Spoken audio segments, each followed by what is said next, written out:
Crime thriller జోనర్లో Telugu నుంచి వచ్చిన మరో సినిమానే చీకటిలో.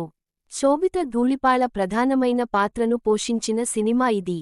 చాలా గ్యాప్ తరువాత ఆమె చేసిన ఈ సినిమా నేరుగా ఓటీటీకి వచ్చేసింది. అమెజాన్ ప్రైమ్లో ఈ రోజు నుంచే స్ట్రీమింగ్కి వచ్చేసింది. శరణ్ కొప్పిశెట్టి దర్శకత్వం వహించిన ఈ సినిమా ఆడియన్స్కి ఎంతవరకు కనెక్ట్ అయిందనేది చూద్దాం. సంధ్య, శోభిత ధూళిపాళ ఓ మిడిల్ క్లాస్ అమ్మాయి. తల్లిదండ్రులు ప్రదీప్, ఝాన్సీ, నాయనమ్మ, శ్రీలక్ష్మి. ఇదే ఆమె ఫ్యామిలీ. సిటీలోని ఒక టీవీ ఛానల్లో సంధ్య జర్నలిస్ట్గా, యాంకర్గా పనిచేస్తూ ఉంటుంది. అదే ఛానల్లో ఆమె స్నేహితురాలు బాబీ కూడా పనిచేస్తూ ఉంటుంది. మనసు చంపుకుని తన అభిప్రాయాలకు విరుద్ధంగా పనిచేయలేకపోయిన సంధ్య అక్కడ జాబ్ మానేస్తుంది.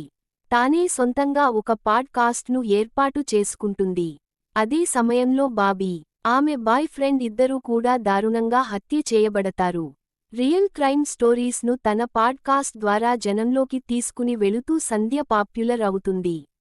బాబీ హత్యకి సంబంధించిన ఆధారాల సేకరణ విషయంలోనూ ఆమె చురుకుగా వ్యవహరిస్తుంది.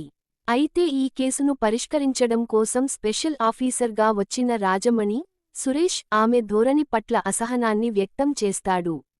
అయితే సంధ్య కారణంగా అతను పక్కకి తప్పుకోవలసి వస్తుంది.